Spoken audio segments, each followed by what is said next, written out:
A pack taught its children that honor lived in oaths, in scars earned facing an enemy, in the old words spoken to moonlight with steady hands. Isadora had believed that when she was small enough to sleep against her mother's knees beside the hearth. By 19, she understood a harsher arithmetic. Honor bent around power. Oaths could be priced. A body could be written into a treaty line as if she were a tract of forest or a river crossing. The crux was simple and cruel. Those who called themselves protectors had learned to survive by offering up someone easier to lose. Dusk bled across the border stones when they bound ceremonial iron around her wrists. The metal had been polished for the exchange. That detail unsettled her most. Not the rough hands forcing her arms behind her back, not the half-circle of witnesses pretending not to stare, not even the smoke from torches stinging her eyes. The iron gleamed like jewelry, as if beauty could soften what it meant. Alpha Harland Wildfire signed first, his seal pressed into red wax over the treaty parchment balanced on a shield. He did not look at her. His scribe read the line aloud in a voice meant to sound official and calm. By terms of peace, one living collateral of direct blood is transferred to Windrider custody for 7 years, renewable upon dispute. Renewable. The word landed inside her ribs like a stone. Across from them, Windrider's marshal cut his thumb and marked the same parchment with blood. Accepted under fortress law. Isadora stood between them, wrists chained, boots sinking into cold mud. She had not eaten since dawn. Her shoulder still burned from the spar that had turned into a beating after she refused to bow in the War Council chamber. When she shifted her weight, the iron bit deeper, skin raw where the edges rubbed. Harland finally faced her, expression carved from exhausted pride. "You understand what this preserves." "My life?" she asked, voice rough. "Our territory, our children, our future." She almost laughed, but the sound would have shattered into something ugly. "I was one of your children yesterday." His jaw tightened. "You are my daughter in blood. You will be my duty in memory." One of the elders beside him clicked her tongue in disapproval, as if Isadora had created an inconvenience with her breathing. "Do not embarrass us at the border, girl. Keep your head down. Speak only when ordered." Isadora turned her face toward the mountains instead. Windrider Fortress rose there in black angles against the violet sky, cut directly into cliffside stone. Fires burned along its battlements like watchful eyes. Distance made it look almost beautiful. The chain between her wrists jerked as a Windrider guard took hold. "Walk." She did not stumble. That, at least, remained hers. By full dark they reached the lower gate, and the scent of the place wrapped around her. Pine pitch, forge smoke, wet stone, wolf musk layered over old snow. Windrider was not like her birth pack's spread of timber halls and open yards. This was vertical power, stairs upon stairs, terraces carved into the mountain, walls thick enough to muffle wind itself. Even the silence felt disciplined. They marched her through 3 gates and into the great court. Torches climbed the columns in iron brackets. Banners of black and silver hung from rafters high enough to lose in shadow. Nobles lined the edges in winter furs and polished armor, their faces lit in slices of gold and dark. She recognized none of them, but she recognized the look, curiosity sharpened by disdain. Guinevere Blackwood descended from the dais with the composure of someone entering her own legend. Tall, immaculate, wrapped in sable and steel-gray silk, she wore no crown, but every person in that room shifted around her like she was one. Her smile reached precisely nowhere. "So this is the treaty gift." Guinevere circled Isadora once, gaze cataloging bruises, torn sleeve, split lip. I had expected less spine from Wildfire stock. Isadora kept her shoulders square. Guinevere lifted a hand, and attendants rolled forward a lacquered tray carrying a folded plain wool tunic, rough trousers, and thin leather wraps. "Windrider honors all formal exchanges. You will be granted the highest entertainment available to an outsider. A murmur moved through the court. Anticipation, hunger. Guinevere's smile thinned. A place in our alpha trials. Laughter sparked along the gallery, quickly smothered into polite coughs. Not everyone bothered to hide it. Isadora heard one noble whisper, "She will not survive first horn." Another answered, "That is the point."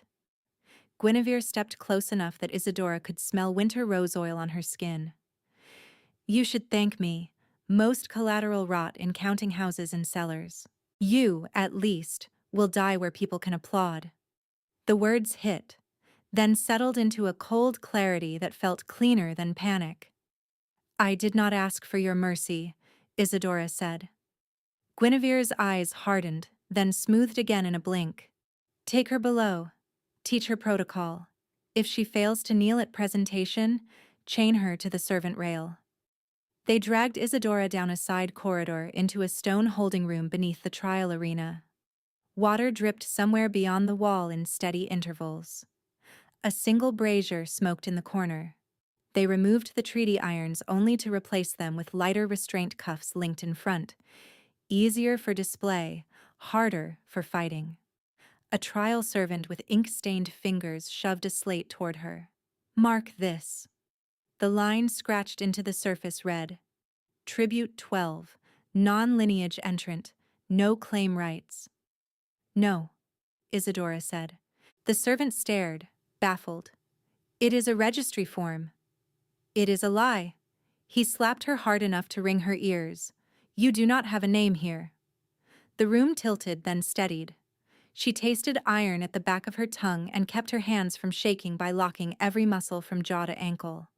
Inside, her thoughts moved with bright, frightening precision. "I am still here. I am still Isadora. If I sign that slate, they do not just own my body. They erase the thread tying me to myself. I can survive pain. I can survive hunger. I will not survive being renamed like livestock and taught to answer to it. This is the moment. Not later. Not when I am stronger. Not when some rescuer arrives out of stories meant for gentler women. Now. Breathe. Count the hinge pins. Count the guards. Find a gap and take it." A second attendant entered carrying a silver collar etched with Windrider runes. "For presentation." The sight of it snapped something taut inside her. Not terror, decision. When they reached for her throat, Isadora dropped, drove her shoulder into the knee of the nearest guard, and yanked the chain between her wrists upward into the other man's face. He cursed and staggered. She slammed her cuffed hands into his throat with all the force her weight could give, then bolted through the open door before either could recover. Alarms did not sound at once. That saved her. She ran through service passages cut low and narrow, bare feet slapping wet stone where one boot had torn loose in the struggle. Cold air streamed from grates ahead, carrying the roar of a crowd gathering above. She took the steep stair 2 at a time, palms scraping on rough wall when she slipped. At the landing, she hit a locked gate, swallowed a cry, and forced the cuff chain through the latch bracket, twisting until metal shrieked. The bracket tore free. She pushed through and kept moving. Voices rose on the other side of the arena wall, amplified by stone. Airs of Windrider, present to sacred ground. A horn sounded low and immense. Isadora burst from a tunnel mouth into moonlight and noise. The trial arena spread before her in concentric rings of carved stone, each etched with old runes that caught silver light. Competitors stood already assembled in ordered lines, armored in pack colors, wolves and crowns embroidered at their throats. She wore plain wool, one sleeve ripped, wrists ringed with bruised metal. The contrast drew every eye at once. Laughter rolled down from the upper galleries, full and bright and merciless. At the far end, on a raised basalt seat beneath the banner of Windrider, sat the king she had only heard named in war reports and winter stories. Caspian. Dark hair bound at the nape, shoulders broad beneath a fur-lined mantle, gaze still as deep water. Power gathered around him without display, like gravity. The trial marshal stepped forward and pointed his staff at her feet. Tribute entrant, kneel for designation. Silence spread outward in ripples, waiting for compliance. Isadora felt the pulse in her split lip, the sting in her scraped palms, the ache in her lungs, the chain still biting her wrists. She also felt the exact shape of her own spine, upright under moonlight. She did not kneel. Her voice carried farther than she expected, clear enough to strike the top tier. My name is Isadora Wildfire. I will run every trial under my own name. For a heartbeat, no one moved. Then the galleries laughed harder.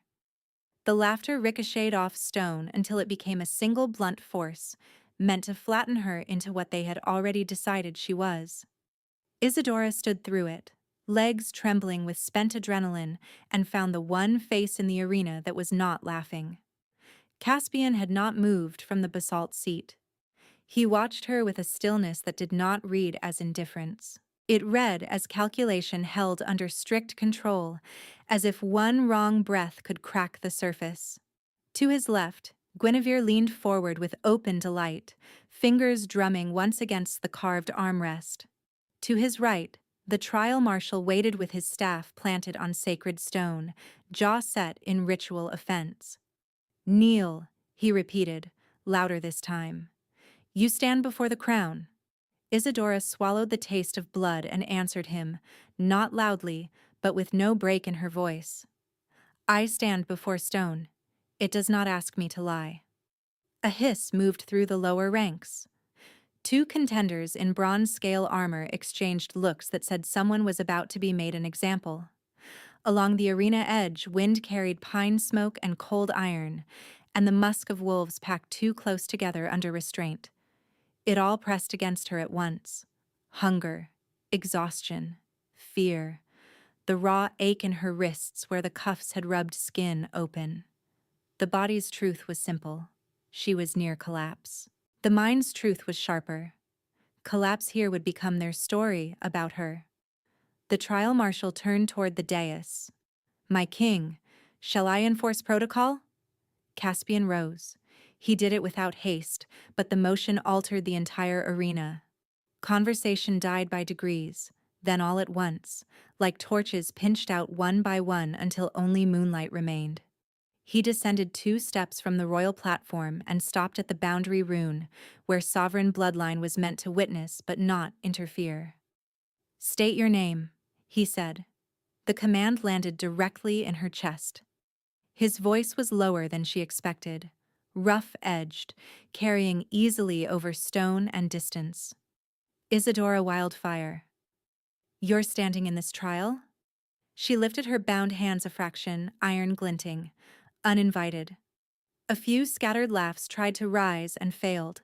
For the first time, something almost human touched his mouth, a brief tightening that might have been amusement if he had been any other man. The trial records blood, not etiquette, Caspian said, turning to the marshal. Register her by declared name. Guinevere stood so quickly her chair scraped. She is treaty collateral, not a house entrant. This degrades the right.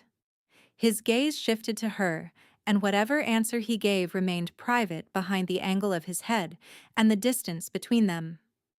But Guinevere's shoulders went rigid, and she sat again with a smile stretched too thin. The scribe at ringside hesitated, stylus hovering over waxed slate. Caspian did not look away from Isadora. Record it. Ink scratched. Isadora heard it as clearly as a blade leaving a sheath. The trial marshal's mouth flattened. Very well. First blood round rules apply to all declared entrants. 3 bells. Submission, ring out, or incapacitation determines elimination. No killing strikes. No claws. Attendants moved down the line with key rings and small hammers, unlocking restraint cuffs from selected contestants as they were called into opening pairs. Isadora remained where she was, wrists still linked. She had to force herself not to shake from the absurdity of it. They had accepted her name and kept her chained. One attendant reached her, avoided her eyes, and struck the cuff pin twice. The iron split with a clack and dropped from her skin, leaving angry red grooves. Her hands felt weightless and foreign when she flexed her fingers. By the time the first bell rang, moonlight had shifted across the upper tiers and painted the runes in thin silver lines. The first two pairs entered the inner circle. Blunted staffs cracked against shields. A woman from North Spur drove her opponent to one knee with a clean sweep and one to a roar. A red-haired heir from Frostbank took a hit to the ribs and laughed into it, then pivoted and ringed his rival out. Every strike was watched for technique, dominance, restraint. Not battle. Selection. Isadora stood among the waiting entrants and tracked exits, guard rotations, blind corners near the medic gate. The habit had kept her alive at Wildfire. It returned now, without permission. She hated that it comforted her. Do not fold, not in front of them. Pain is information, not command. Breathe through the stitch in your side. Keep your feet under you. If you lose, lose where they have to say your name aloud. If you win one exchange, they have to say it twice. I am still here. I am still here. Third pairing, the marshal called. Tavian Reed, Isadora Wildfire. A young man with a broad chest and uncertain eyes stepped forward from the contender line. Not a boy. Barely a man, but old enough to bear the scar at his throat that marked his first sanctioned shift. He glanced at her wrists, then at her face, and gave a tiny, apologetic nod, as if they were both trapped in someone else's joke. They took their positions at opposite marks. A staff was tossed to each of them. Hers was ash wood, smooth from years of palms. She rolled it once in her hand and nearly dropped it. Her grip strength had gone ragged after the cuffs. Across from her, Tavian settled into textbook guard, weight too far forward. The bell struck. He came in hard, probably hoping to end it quickly and mercifully. She parried high, pain exploding through her scraped palm where wood bit skin. He recovered fast, feinted left, then swept for her ankles. She jumped it on instinct, landed badly, and took the next blow on her shoulder. The impact spun her half around. Cheers broke from one section of the gallery. Someone shouted, "Back to the cellar, tribute." She reset her stance and met Tavian's eyes. He looked horrified at the mark blooming under her torn sleeve. He telegraphed his next thrust by a full heartbeat. She stepped inside it, hooked his staff with hers, and drove her hip into his balance point. He stumbled to the ring edge, boots skidding on carved stone, then recovered with a gasp and an awkward laugh of disbelief. The second bell sounded. Her lungs burned, her vision narrowed at the edges. Tavian circled, more cautious now, trying to score a clean disarm. In the outer lane, another pairing prepared to enter after theirs, two veterans with hard faces and no patience. One of them, Kellen Voss, spun his staff while waiting, bored and predatory. The final exchange started with a misread. Tavian shifted right, expecting her to mirror left. Instead, she drove forward, desperate for ring control, and both of them drifted too close to the boundary line where entrance queued. Kellen Voss snapped, perhaps irritated at the delay, perhaps simply cruel. He stepped across his mark and swung at Tavian's exposed flank with full force, an illegal strike from outside the active pair. Isadora saw the arc a breath before contact. She moved into it. Wood slammed across her back just below the shoulder blades, enough to steal air and drop her to one knee. The arena went silent in shock at the breach. Tavian shouted her name, voice cracking. And the scent of her blood reached the dais. Caspian's breath cut short as if struck. For an instant his control shattered, and the effect was visible. Amber flooded his irises from the rim inward, Predator overtaking King in a surge so abrupt several wolves in the lower ranks flinched backward on reflex. Power rolled off him in a pressure wave, not sound, not scent, but command made physical. Veteran fighters dropped to one knee. The marshal's staff hit stone with a sharp report as his hand failed him. Even the crowd in the upper galleries bent forward, heads lowering under an alpha force that allowed no argument. Isadora remained kneeling only because pain had already put her there. Heat pulsed beneath her skin, fierce and disorienting. Her own heartbeat stuttered, then caught a second rhythm beside it. Not metaphor, not panic, but a distinct, steady thud that did not belong to her body and yet answered it perfectly. She gripped her staff to stay anchored and felt a low thrum build in her chest, the animal part of her gone rigid, alert to something vast and ancient opening between one breath and the next. Caspian was no longer looking at the ring as a whole. He was looking only at her. The distance between them collapsed into scent and pulse and bright, unbearable clarity. Cedar, storm rain on hot stone, smoke from burned pine. Under it all, a note she recognized with visceral certainty before thought could name it. Home, found where it should not exist. Fear came first. Not of him, not exactly.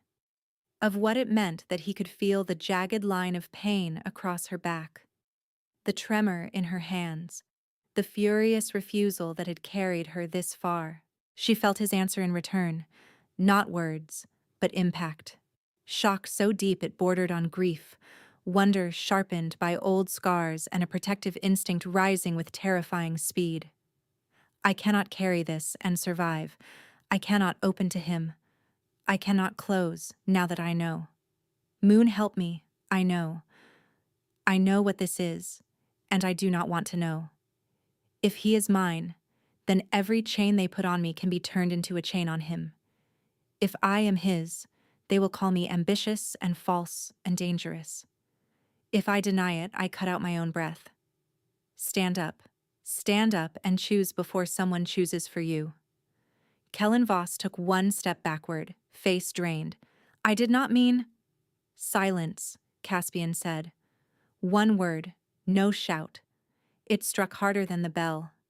He descended from the dais into the arena itself, crossing the sovereign boundary that rulers almost never cross during trial. Gasps rippled through every tier. Guinevere half rose again, her composure cracked now by naked alarm. Caspian stopped an arm's length from Isadora and crouched to bring his face level with hers.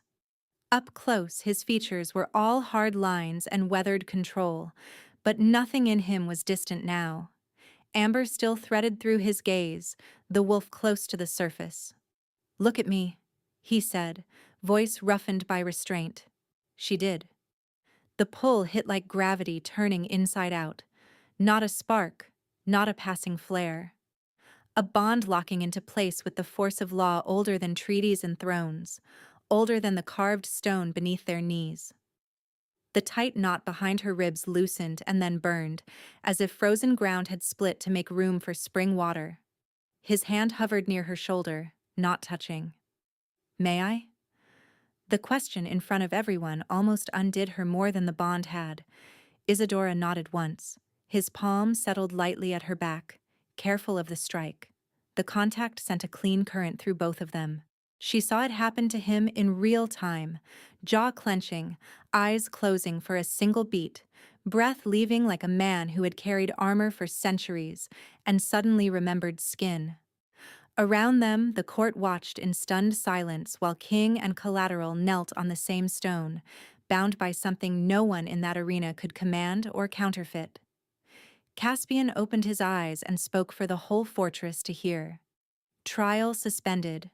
By crown witness and sacred law, Isadora Wildfire stands under my protection. No one laughed. The silence held for one beat more, then fractured into motion. The trial marshal barked for healers. Guards rushed Kellen Voss and forced him to his knees at ring edge, his staff kicked away across the runes.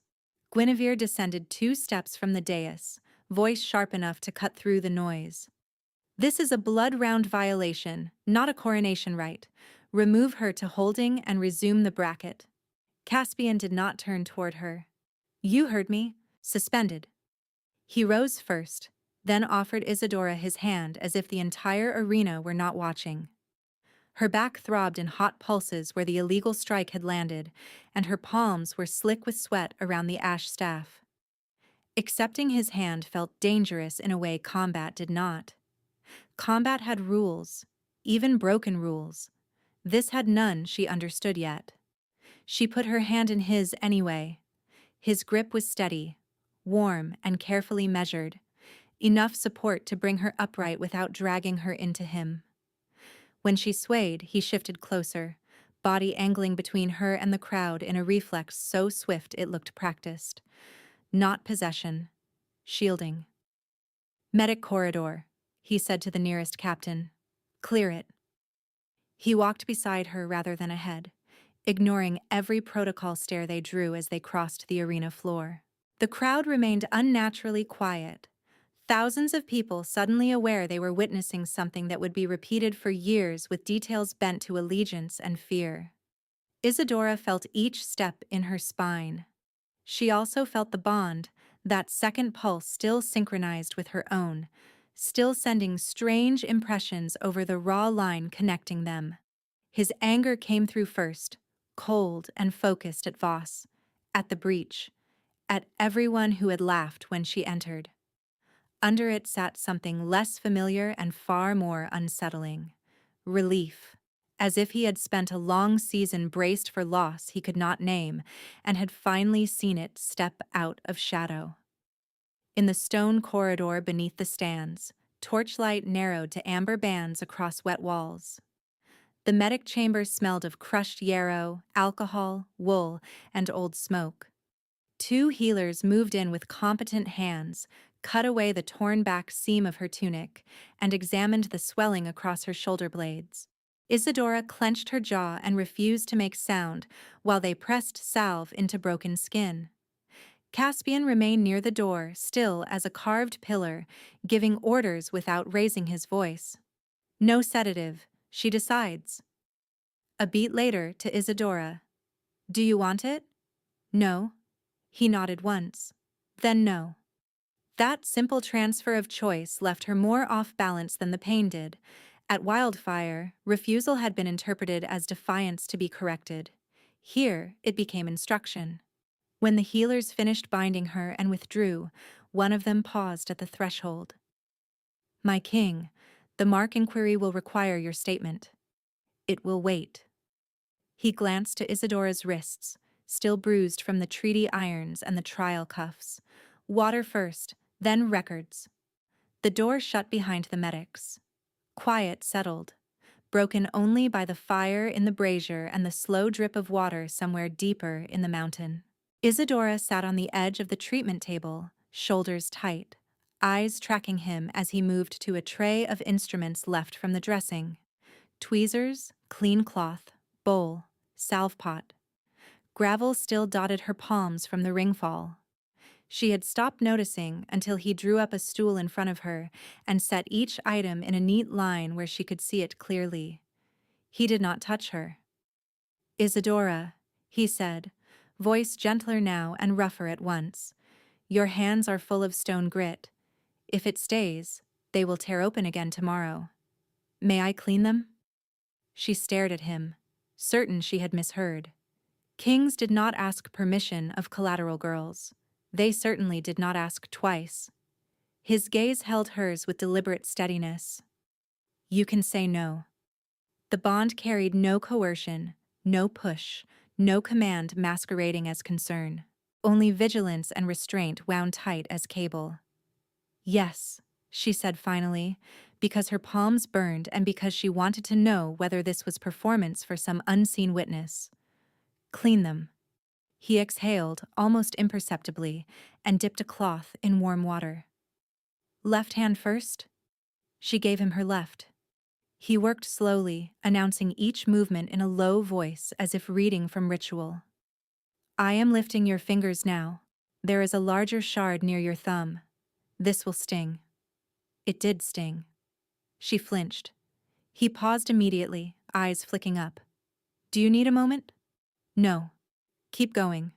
He resumed, careful and unhurried, teasing out grit and black sand, rinsing, patting dry with clean linen.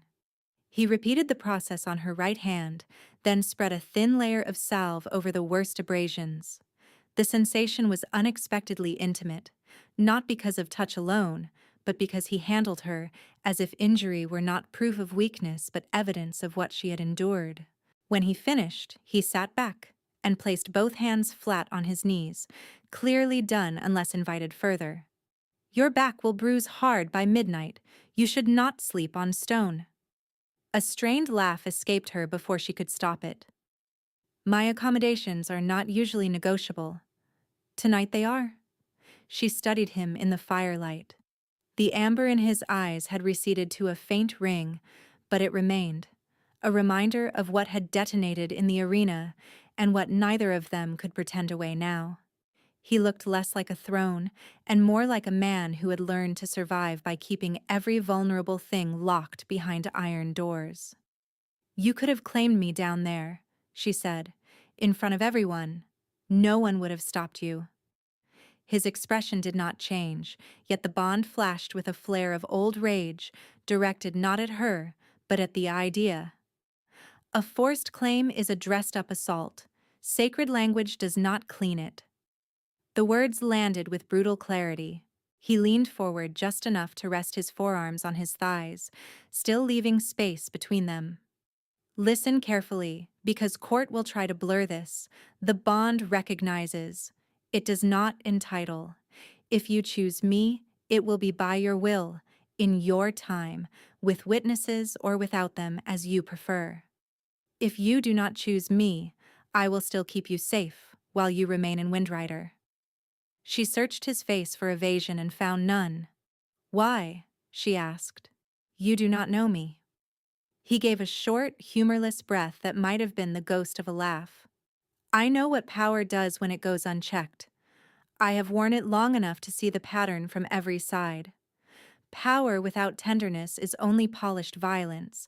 I refuse to build a reign on that again. Again. There was history in that single word, heavy and unresolved, and she felt its edge through the bond like a scar under skin. He stood, removed the fur-lined mantle from his shoulders, and held it out. May I? She nodded. He draped the cloak around her without brushing her throat or wrists, tucking the clasp near her collarbone with the precision of someone placing armor before battle. The weight of it settled over her like contained winter, warm from his body and carrying cedar, smoke, and that storm note that now felt unnervingly familiar. A knock struck the door. The captain from the corridor entered, fist to chest. My king, Lady Guinevere requests immediate assembly in the upper court. She cites emergency trial protocol. Caspian's mouth flattened. Of course she does. He looked back to Isadora. Can you walk? Yes. Then come with me. She blinked. To the assembly? To my side. The captain's brows twitched upward and then smoothed into discipline. As ordered. They stepped from the medic chamber into a corridor already in motion. Runners took stairwells 2 at a time with wax tablets and sealed cords. Bronze signal gongs sounded from the inner towers, 3 hard strikes, pause, then 3 again. Emergency assembly. Servants pulled open side doors as guards redirected traffic toward the upper court. Caspian kept his pace measured to hers, neither rushing her injury nor allowing delay. At each landing, officials tried to intercept him with questions about jurisdiction, about trial authority, about the Mark inquiry. He answered without breaking stride. Upper court, all petitions there. By the time they reached the carved doors of the Great Hall, banners had already been lowered into formal order and the first ranks of nobles were taking position. Windrider's nobles gathered in layered ranks beneath the hanging black and silver banners, each house marked by its own clasp and blade. Guinevere stood near the central dais in steel-gray silk as immaculate as ever, grief and indignation arranged perfectly across her face. On a side table lay sealed letters, 3 narrow files, and a broken staff tip wrapped in cloth, evidence from the interrupted trial waiting to be interpreted by whoever controlled the narrative first. Isadora entered through the lower doors wearing plain dark wool under Caspian's mantle, palms newly bandaged, back stiff beneath the fabric. Conversation dropped to a low hiss. She could feel contempt moving through the hall like cold draft through bad stone. Guinevere turned, smile precise. Your Majesty, we are relieved the entrant is ambulatory. Given her unusual status, she may stand with attendants near the west rail while this court determines next steps. Isadora caught the phrase unusual status and almost smiled despite herself. Yesterday, she had been collateral and spectacle. Today, she was a legal complication. Caspian did not take his seat immediately. He descended one step and extended his hand toward the chair at his right, the one traditionally reserved for blood consort, regent, or honored war guest. Isadora, here. The room went very still. Guinevere's composure thinned at the edges. That place is not symbolic charity. It carries implication under old law. Correct, Caspian said. Isadora crossed the floor on legs that felt both too light and too heavy. Every eye tracked her. She stopped beside the chair and looked to him once, an unspoken question she hated herself for needing to ask. Are you certain? Are you using me? Is this another stage? His answer came in plain speech. You stand under my protection by sacred declaration. Guest right applies until formal judgment says otherwise. Sit. She sat. A lord from East Bastion barked a disbelieving laugh. Guest right for purchased collateral now outranks hereditary houses? Caspian took his seat beside her, posture relaxed in the way only truly dangerous men could manage. Guest right outranks your comfort. The exchange that followed unspooled like drawn wire. Guinevere argued protocol, contamination risk, precedent. Two council elders invoked tradition with solemn voices that trembled with political calculation. Caspian countered each point by statute and memory, citing oath years, border famines, prior sanctuary rulings. Isadora listened, stunned by how little of this had ever been about morality, and how much had always been about who could quote law fastest while people bled underneath it. Then Lord Marrow of Southgate stepped from his rank without permission and strode toward the dais. With respect, Your Majesty, sentiment has compromised order. He reached for Isadora's wrist as if she were furniture placed wrong in a room. Stand down, girl. Caspian moved so fast the eye barely followed. One moment he was seated. The next he stood between them. Marrow's hand twisted behind his own back, the lord forced to his knees with a startled cry. No roar, no spectacle. Just absolute control. Caspian's voice dropped to a killing calm that carried farther than a shout. You laid hands on my protected guest after warning. Hear the ruling. By Crown authority and guest right code, I initiate immediate exile proceedings against Lord Marrow, pending full council confirmation at moonrise. Marrow blanched. For a wrist grab? For contempt of law while armed in Sovereign Hall. Caspian released him with a shove that sent him stumbling back. You mistake restraint for uncertainty. Do it again and there will be no pending anything. Two guards stepped in, relieved Marrow of his ceremonial blade, and escorted him to the side chamber as nobles parted in rigid silence. Guinevere spoke through clenched poise. This court has weathered wars. We do not dismantle lineage order because one outsider caught royal attention in an arena upset. Isadora rose before Caspian answered. The movement pulled at the bruise across her back. She ignored it. I did not ask for attention, she said, voice steady enough to surprise herself. I asked for my name. Your court laughed at that request. Now you are debating whether law means what it says when someone you dislike stands under it. If guest right is sacred only for the well-born, then call it what it is, and stop pretending stone cares about your bloodlines. No one interrupted her. Even Guinevere held still, eyes hard as cut glass. Caspian turned his head slightly toward Isidora, and she felt the bond answer with a quiet surge of fierce approval he did not voice aloud. Then he faced the hall. "Her status is settled for this court," he said. "Any further insult to Isidora Wildfire is challenged to the crown. The trial will resume under revised guard protocol after inquiry into the illegal strike. Dismissed." The gavelstone struck once. Nobles bowed and broke ranks in ripples of whispered outrage and wary calculation. Isidora remained standing until the chamber thinned, adrenaline draining so quickly her knees threatened to give. Caspian touched the back of her chair, not her body. "You held your ground." She looked at him, exhausted, suspicious, and unsteadily moved by a protection she had never once received without price attached. "You exiled a lord for touching my wrist." "I enforced law." "Because I matter to the bond?" His gaze did not waver. "Because you matter. The bond is not an excuse. It is a witness." The answer slipped past the last defenses she had kept fully locked. Not gone, not trust yet. But the wall she had built stone by stone since childhood gave way in one narrow place, enough to let warmth through without mistaking it for safety too soon. When they left the hall together, she did not walk a step behind him. She walked beside him, and for the first time since the border treaty, she stopped measuring every door only for escape. They had nearly reached the inner stair when a royal courier dropped to one knee in front of Caspian, chest heaving, a leather dispatch tube clutched in both hands as if it might burn him. "From the Eastern Watch Line," he said, "marked urgent for the Crown and Council."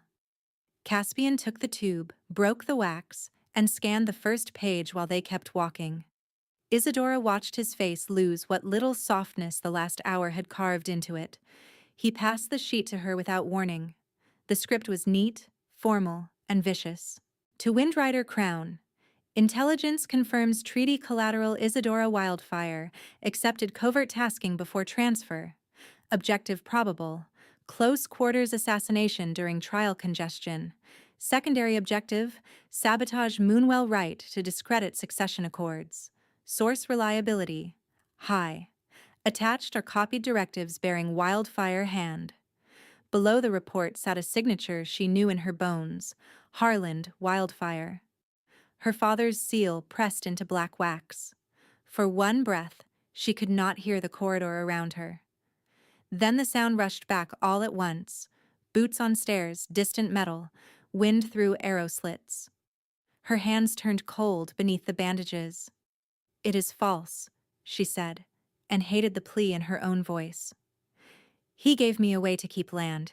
He did not trust me with his council map, let alone a covert mission."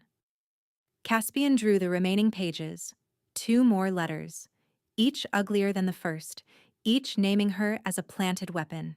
One included an alleged payment ledger, silver transferred to a Windrider groom for access to royal stables. Another claimed she had requested a silver blade from stores before first bell. He stopped at a side alcove lit by a single torch, read each line again, then held one page close to the flame without burning it, studying ink sheen and pressure. These were written by someone educated in court hand. The pen lifts are wrong for Harland's scribe. "You can see that already?" "I can see someone wanted speed over perfection." His voice stayed level, but the bond carried a blade-edged fury under it. "And someone timed this to arrive after public protection was declared." The courier was still kneeling, uncertain whether to breathe. Caspian looked at him. "Who carried this from the watch?" "Captain Oren, my king." "Bring him to records chamber 2. Quietly." Caspian handed the dispatch tube back to Isidora. "Do not let anyone else touch these pages." By the time they reached the records wing, Guinevere was waiting with 3 council elders, expression carved into patient concern. "We heard there was new intelligence," she said. "Given present sensitivities, the court must treat all risk vectors with rigor, including her." Isidora did not miss the tiny pause before the last word. Caspian stepped to the long stone table and laid the letters in a clear line. Rigor begins with verification, not panic. Guinevere moved closer, enough to scan seals and headers. If these are genuine, you have housed a declared assassin beside your private chambers. If, he said. One elder, thin as a spear and twice as sharp, tapped the table. Then isolate her until provenance is settled. Isadora felt old instincts rise, the same drilled response from years of being outnumbered in rooms where verdicts were drafted before she entered. Keep your face empty. Give them nothing to punish. Survive the hour in front of you. She met the elder's stare anyway. I will not run, she said. Locking me does not make forged ink true. Guinevere's gaze slid to her bandaged hands and back, cool with disdain disguised as pity. No one asked whether you would run. We are discussing whether Windrider can survive your presence. Caspian did not raise his voice. Discussion over. She remains under Crown guest right. The records master arrived with ink trays and lens glass. Captain Oren followed, mud still on his boots. Questioning began immediately, meticulous and relentless. Oren had received the dispatch from a rider at dusk. The rider claimed wildfire origin, hooded, no escort. The watch log showed no official wildfire flag crossing the checkpoint. The wax on the first letter matched no border registry stamp. The ink carried trace copper, a formulation common in Windrider clerical halls and rare in wildfire timber camps. By the time the second moonbell sounded, every sheet had been copied, tagged, and sealed into a lockbox under Caspian's signet, with 2 witnesses from neutral houses. Physical proof existed now, not rumor. Someone had manufactured a treason file inside his own walls. Guinevere watched the lockbox close, then clasped her hands as if in prayer. Then the forger is sophisticated and close, which is exactly why the entrant must be removed from ceremonial spaces until final trial. She has not been charged, Caspian said. Not yet, Guinevere answered and smiled without warmth. But accusation is already in the galleries. The crux settled over Isadora with sickening clarity. Guinevere did not need truth. She needed sequence, seed fear, force procedure, make legality do the killing. 3 days passed before the Allied envoys finished arriving for the final trial week, and by then Whispers had learned to walk faster than guards. Isadora heard them in kitchens, in armories, at the well stairs where servants paused when she approached. Bought girl, false mate, knife in wool. No one said it to her face inside the inner ward, but they said it loudly enough that silence could carry it. Caspian moved her quarters from the guest barracks to a stone suite adjoining his war library, a choice that was practical and scandalous in equal measure. 2 women from the Old Healers Guild were assigned to her door, both former outcasts themselves, both efficient enough to earn trust by doing their jobs and asking no invasive questions. At dawn, she trained in the lower yard with blunted staff and weighted ropes, while guards watched from the wall walks pretending not to admire her footwork. At night, she reviewed trial statutes with Caspian beside the library fire, legal codices open between them, their shoulders close enough for heat to gather and retreat, and gather again. One evening, rain struck the fortress in hard silver sheets, drumming against high windows while wind moaned through arrow slits. Isadora sat at the long table with a stack of copied laws, jaw tight from concentration. Caspian stood across from her, sleeves rolled, forearm runes faintly lit in the storm dark. Article 9, he said, tapping the page. Final trial contamination claims can trigger immediate disqualification only if verified by both ritual keepers and Moonwell witness. Both keepers, she repeated. Names? Keeper Sable and Keeper Irie. She frowned. I have only seen Sable at inspections. Where is Irie? Temple rotation, supposedly. The word supposedly hung between them. She looked up. Do you trust them? I trust systems less than people, and people less when frightened. The bond hummed, an undercurrent of attention that sharpened whenever he looked at her too long. Attraction had become a non-trivial discipline, not a burst of heat, but a field they kept stepping into and out of with careful breath. He never cornered her, never presumed. He asked before closing distance even for mundane things, passing a cup, adjusting the brace on her training wrist, checking the bruise at her back when it stiffened in cold weather. Respect should have felt ordinary. Instead, it felt like a language she was still learning to speak. She set the law page down and let herself say what had been coiling in her chest for days. If this bond ties us that tightly, then my fear reaches you, too. Does it make you regret it? His answer came after a pause long enough to matter. Your fear is rational. It does not offend me. He moved to the window, watched rain lash the dark courtyard, then turned back. What reaches me most is that you remain anyway. Remain. The word struck deeper than praise.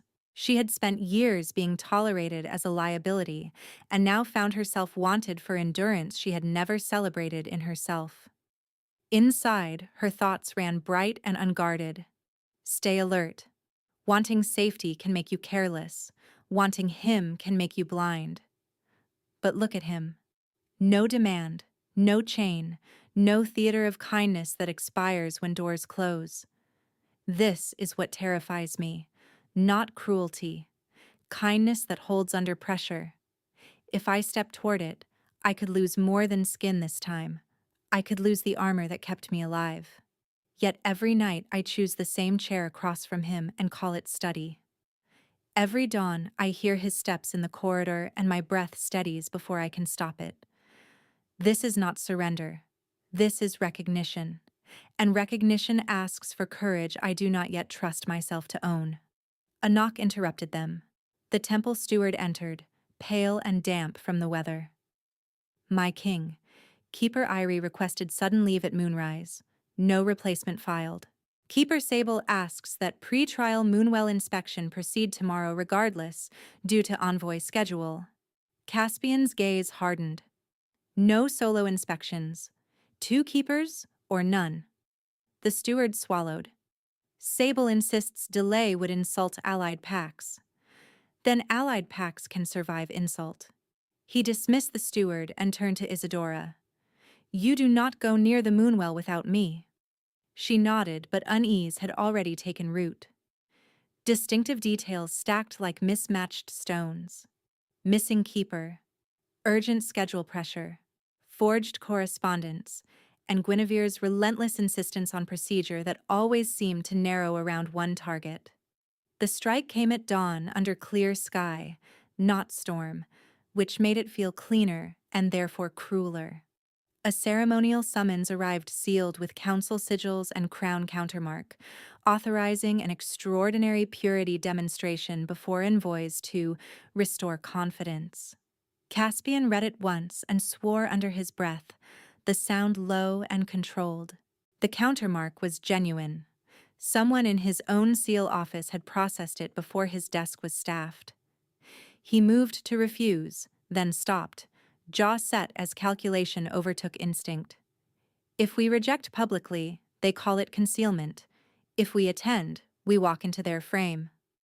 Isadora took the parchment from his hand. Then we attend and break the frame in front of witnesses. He looked at her for a long moment, pride and fear colliding in the bond. You should not have to carry this. I already do. The Moonwell sat inside an ancient stone circle above the eastern cliff, ringed by cedar posts carved with pack oaths. Envoys filled the outer steps in formal colors. Council elders stood in a line near the basin. Guinevere wore winter white, mourning still, as if attending a funeral she had organized personally. Keeper Sable stepped forward with ritual bowl and knife. By emergency petition, entrant Isadora Wildfire will place both palms to Moonwell surface and invoke lineage truth. Pure channels remain clear, corrupted channels blacken. Caspian took one pace toward the basin. I contest emergency grounds. Elder Spearface lifted his staff. Contestation noted and deferred. Ceremony proceeds by majority council vote. Too fast. Too prepared. Isadora climbed the 3 worn steps to the well. Up close, the water looked wrong. Not visibly dark, but filmed with a faint metallic shimmer that caught sunlight in oily bands. She smelled bitter almond under the cedar incense. Poison or something crafted to mimic corruption. Her stomach turned. She could refuse. Walk away. Let them interpret refusal as guilt and force the next move anyway. She placed her palms on the stone rim. Cold raced up her arms, then heat slammed back from deep inside her like wildfire driven through narrow canyon wind. The basin shuddered. For one suspended breath, nothing happened. Then black smoke corkscrewed from the water in thick ribbons and wrapped the nearest oath post, staining carved runes with tar-dark veins. The envoys recoiled. Voices erupted. Corruption! Dark channeling! She tainted the well! Guinevere did not smile. She did something worse. She lowered her head as if sorrowed by necessity and said, clearly enough for every envoy to hear, Windrider cannot shelter this. By trial law she must be bound pending sentence. Guards advanced from both sides, silver restraint chains already in their hands. Caspian stepped between them and Isadora, aura rising hard enough to rattle the hanging chimes around the circle. No one touches her, he said. Sable lifted shaking hands. My king, the well has spoken. Isadora stared at the black smoke and caught it through the sting in her eyes. A shape inside the curling plume, brief but unmistakable. The crest outline of House Blackwood before it broke apart in wind. She turned toward Caspian, breath ragged, and understood exactly how narrow the next minutes had become. If she stayed silent, the council would cage her by law before sunset. If she spoke now, she would have to accuse Guinevere in front of every allied pack and stake her life on proving it. Isadora drew one careful breath, tasting cedar smoke, bitter metal, and the sharp edge of fear in the crowd, then lifted her voice over the clamor. I invoke trial right, truth-sent judgment, here, in open witness. The stone circle jolted into stunned quiet. Envoys turned toward one another, startled by the legal force of the words. Elder Spearface recovered first, striking his staff against the paving. Denied. You stand under contamination ruling. Trial right cannot be denied by a council that petitioned emergency purity, Isadora answered, forcing each syllable through a throat gone raw. You wanted public law. You have it. Guinevere stepped forward in winter white, grief arranged like a veil. She is delirious from taint backlash. Bind her before she harms herself or anyone else. The silver chains in the guards' hands flashed as they advanced. Caspian did not move aside. His aura pressed outward in a hard, invisible wave that made the front rank halt on instinct, boots scraping stone. No binding, he said, not until I hear her accusation.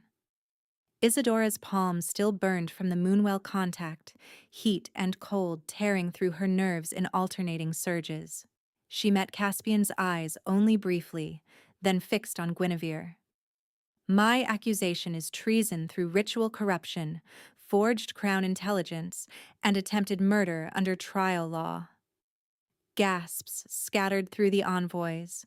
Guinevere gave a disbelieving laugh that cut cleanly through the noise. A sold entrant names a ruling house with no proof and expects this assembly to indulge theater. I have proof. Isadora pointed toward the east stair where record runners waited. Lockbox 2, sealed under Crown signet and neutral witnesses. Forged letters naming me assassin. Copper ink composition from Windrider Halls. No border registry wax. Captain Oren's chain of custody. For one suspended beat, Guinevere's composure slipped. Not much. A blink too long. A tightening at the jaw. Caspian caught it. His voice carried across every step of the amphitheater. Captain of Records, bring Lockbox 2 to the circle now. As runners sprinted, Keeper Sable shifted backward, hands trembling around the ritual bowl. Isadora turned on him. Look at me and say the well was clean. Sable swallowed. The well answered what it answered. Look at me, she repeated, and this time he did. Sweat shone at his temples despite the mountain wind. The bond between her and Caspian vibrated with tightly leashed fury, but she stayed centered on Sable, on Guinevere, on the black smoke still unraveling from the basin in thin, accusing ribbons. A woman in healer gray appeared at Isadora's elbow, one of the guild guards from her corridor detail. She spoke without moving her lips. Lower stables are unbarred, 2 horses ready. If you move now, I can get you to the South Ravine. The offer struck like a door opening in a burning room. Safety, distance, survival. Isadora felt the old instinct rise, honed by years of choosing the least lethal exit. Then she looked at the gathered servants behind envoy ranks, at treaty daughters and low-born trainees pretending not to watch, at girls who had already learned what happens when the powerful can rename cruelty as procedure. No, she said quietly. If I run, they bury this and do it again. By the time the lockbox arrived, the outer bells had begun to toll, summoning every remaining witness in the fortress. Within minutes, the stone circle overflowed with courtiers, guards, kitchen hands, stable workers, and contenders still in trial gear. No one could later claim secrecy. Caspian broke the lockbox seal himself. Wax cracked. Copies of the forged correspondence, ink analyses, and watch statements were laid on a flat oath stone for all to see. He did not editorialize. He simply set each page in order, a framework of facts that narrowed the room for performance. Guinevere folded her hands. Convenient papers, curated by a king already compromised by bond frenzy. Isadora stepped to the moonwell again before anyone could block her. Pain flashed up both arms as she planted her palms on the rim a second time. The toxin residue clawed through her like live wire, but she did not pull away. She drove her wildfire gift inward, not outward, forcing the contamination to surface where all could witness source and shape. Black smoke surged, denser now, and twisted above the basin into a clear sigil before shredding in the wind. Blackwood's crest, antlered wolf over crossed thorns. The crowd recoiled as one body. Isadora swayed, knees nearly giving, then straightened. I stake my life on this accusation, she said. Truth sent me. Truth sent her. Truth sent Sable, Orin, and every hand that touched these seals. The crux had shifted. This was no longer gossip management. It was a legal duel in front of allied packs, and Guinevere knew a refusal would read as confession. Elder Spearface looked between Caspian and the envoys, calculating fallout. Truth sent judgment accepted. 3 scent arbiters were called from neutral houses. Moon resin braziers were lit. The first test was procedural. Each witness touched the oath stone while arbiters in partial shift read scent variants against spoken claims. Captain Orin testified to the hooded rider and missing registry flag. His scent held steady. Records Master testified to copper ink and internal clerical composition. Steady. Caspian presented the countermark timing irregularity from his own seal office. Steady. Then Keeper Sable approached, already shaking. I conducted standard preparation, he said. One arbiter's gaze went feral, nostrils flaring. Lie. Sable's shoulders collapsed. I was paid. I only added a vial. I did not know full consequence. I was told it would cloud readings, not burn anyone. He dropped to his knees, sobbing into his hands. Irie was removed so I could work alone. Paid by whom? Caspian asked. Sable stared at Guinevere, then at the ground. House Blackwood steward. Coin and land promise. A captain pushed through the crowd at that exact moment, hauling a second ritual keeper by the arm. Keeper Irie looked haggard, cloak torn, wrists marked by rope abrasions. Found in South Granary cellar, the captain reported. Bound, gagged, and dosed with sleep draft. In her satchel, Blackwood mint seals and temple leave papers pre-signed. Guinevere's mask cracked cleanly. Fabricated. Then take the stone, Isadora said. Guinevere lifted her chin and stepped to the oath rock as if ascending a throne. I have served this fortress with discipline while children played at rebellion. I protected succession from instability. I did what duty required. Did you forge correspondence naming Isadora Wildfire an assassin? Asked the arbiter. No. Did you authorize alteration of Moonwell runes and contamination agents? No. The arbiter's pupils narrowed, predator surfacing through human calm. Lie, lie. A murmur like distant thunder moved through the assembly. Guinevere's gaze snapped to Caspian, then to Isadora. Hatred finally undisguised. You would upend bloodline order for her? For a girl transferred like livestock? Caspian's voice stayed level. I would uphold law you tried to weaponize. That was the fracture point. Guinevere lunged for a ceremonial guard at her side, tore free his silver ritual blade, and drove toward Isadora with a cry sharpened by years of entitlement. He was promised to rank, not to a girl sold by treaty. Caspian moved, but Isadora was already in motion. She seized a trial staff from the ring rack, pivoted inside Guinevere's line, and struck the blade wrist with a precise downward crack. Metal clattered across stone. Isadora reversed grip, swept Guinevere's ankles, and pinned her against a rune pillar with the staff braced across her collarbones. Guinevere clawed at the wood, breath ragged, eyes wide with disbelief that strength could come from the woman she had staged for humiliation. Isadora leaned in, voice low and clear enough for the nearest tears to hear. You measured worth by bloodline and price, then called it law. Guinevere spat at her boots. You stole my crown. Caspian raised a hand when guards surged. Stand down, all of you. They froze, and the court watched without obstruction as Isadora held Guinevere pinned, unshaking despite the tremor running through her own injured arms. He stepped into the center of the circle, every line of him sovereign and lethal. Guinevere Blackwood for treason, attempted murder, and corruption of sacred trial. I strip your title and cast you beyond pack borders under moon oath, never to return. Runes ignited along the pillar base and climbed in silver bands around Guinevere's wrists as two wardens fastened binding irons over the light. She fought then, wild and graceless, shouting accusations at envoys who no longer met her eyes. Sable wept openly. Eerie sagged against a guardrail in relief. Elder Spearface bowed with visible reluctance, then announced the sentence into the record tablet so no clerk could soften it later.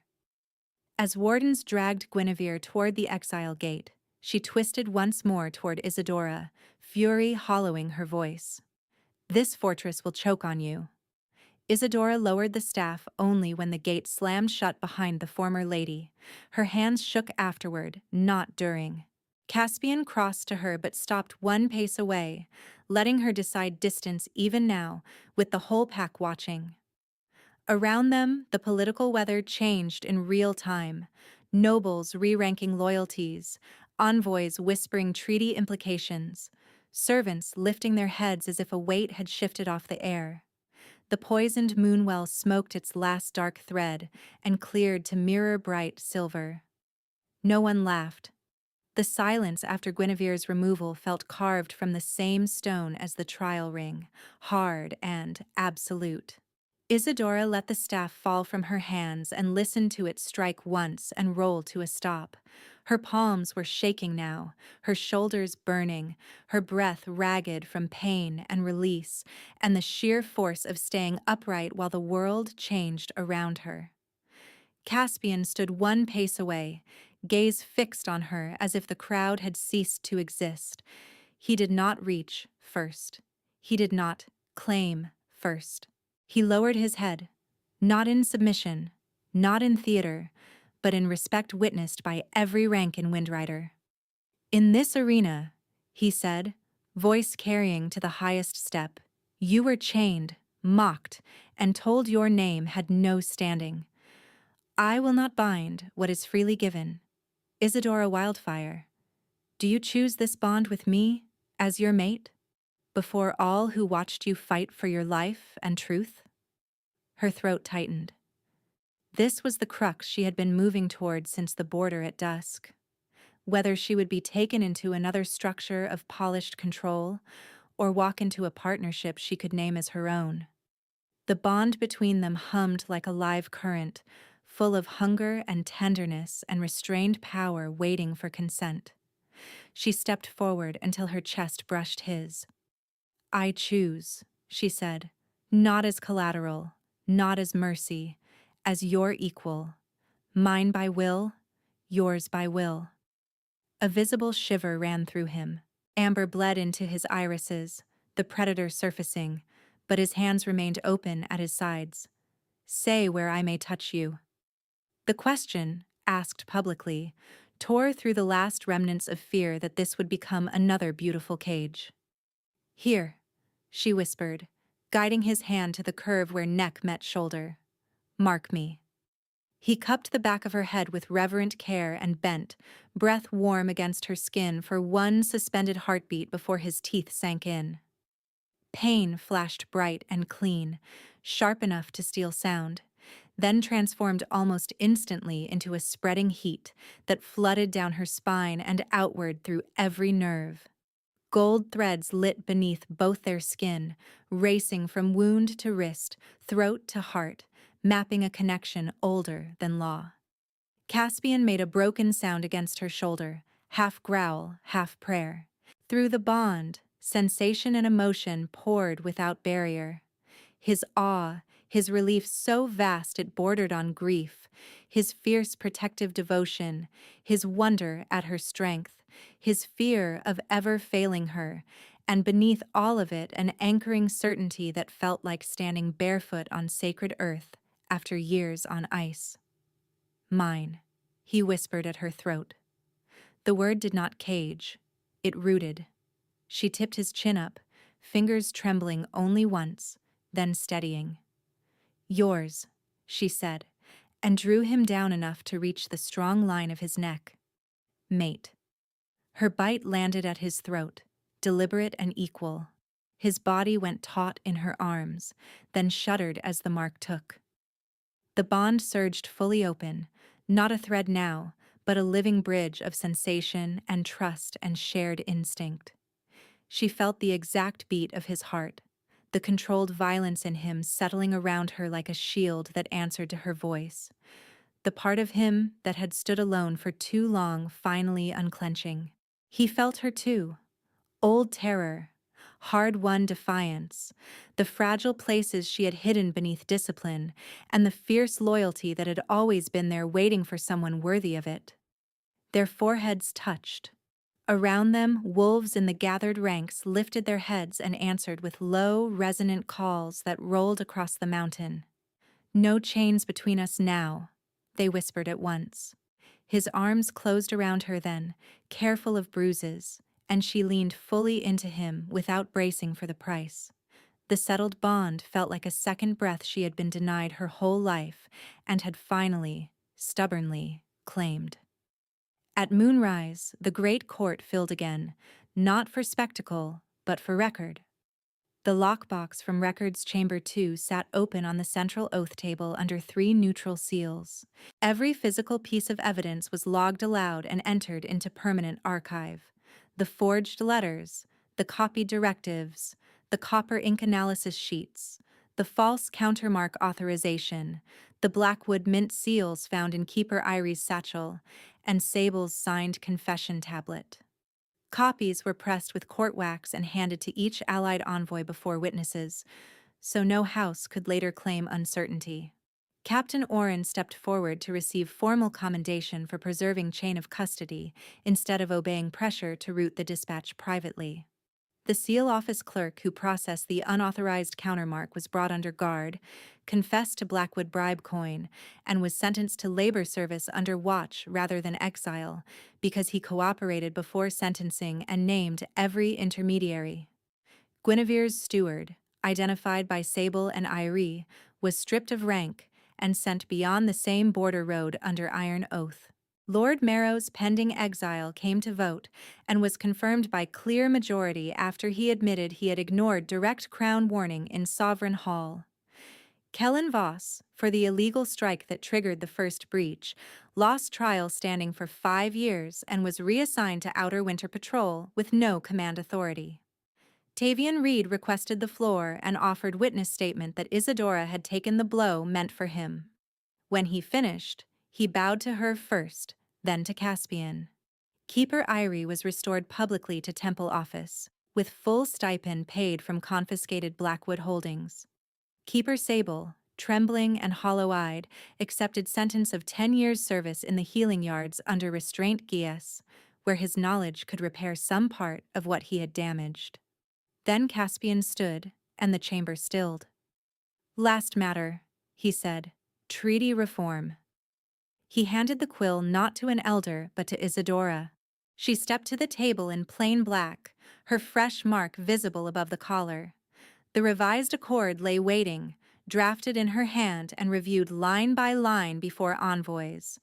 No living person could ever again be transferred as collateral, purchased under truce, or listed as renewable security in any allied pact. Trial entry law was rewritten to merit standing and declared name, not birthline. Sanctuary jurisdiction was vested jointly in Crown and High Luna, with independent authority to hear petitions from servants, outcasts, and non-lineage wolves. Isadora signed first as High Luna of Windrider. Caspian signed beside her as Alpha King. One by one, envoys stepped forward and sealed. By dawn, frost silvered the arena stones where she had once stood alone in torn wool. The installation rite was held there by deliberate choice. No jeweled crown was lowered over her head. Instead, Caspian fastened a narrow circlet of blackened silver at her brow and spoke the old vow in a voice that did not break even when his eyes shone feral bright. Co-ruler in law, co-guardian in war, sanctuary keeper, my chosen mate. She answered with her hand over his mark. Co-ruler in law, co-guardian in war, your chosen mate. The first to kneel were not nobles. They were the 2 healer women who had guarded her door, then kitchen workers, stable hands, and trial entrants with no famous lineage, until rank followed reality and the hall bent in earned allegiance. That evening, Isadora sat in the war library with boots off and Caspian's cloak around both their shoulders, drafting the first sanctuary docket while rain tapped the high glass. Petition 1 came from a former servant requesting apprenticeship in records. Petition 2 came from a widowed mother asking safe transfer between territories, without male sponsor. Isadora approved both and sealed them with her own signet. Caspian watched her write, then kissed the mark at her shoulder with quiet devotion. Through the bond came contentment, fierce and steady. Outside, new entrants for next season's Alpha Trials touched the same stone where she had declared her name, and the instructors repeated her rule before first bell. Merit only, no kneeling for designation, no hand laid in contempt without consequence.